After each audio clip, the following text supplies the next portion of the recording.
अस्सलामुअलैकुम नाज़रीन। मीर तक़ी मीर की 8वीं गज़ल समात फरमाएँ। चमन में गुल ने जो कल दावाए जमाल किया, जमाल यार ने मुँह उसका खूब लाल किया।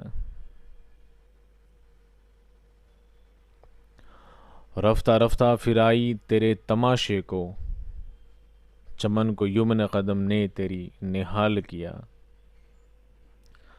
लगा न दिल को कहीं क्या सुना नहीं तूने, जो कुछ मीर का उस आशिक़ी ने हाल किया।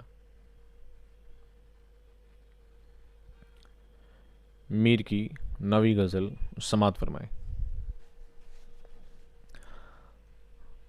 मुनइम ने बिना जुल्म की रख घर तो बनाया, पर आप कोई रात ही मेहमान रहेगा।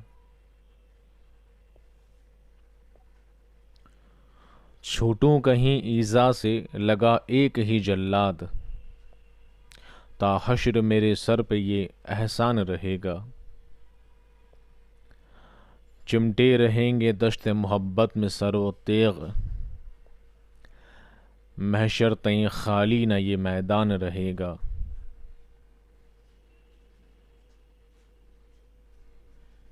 जाने का नहीं शोर सखन का मेरे हरगिज़, ता हश्र जहां में मेरा दीवान रहेगा।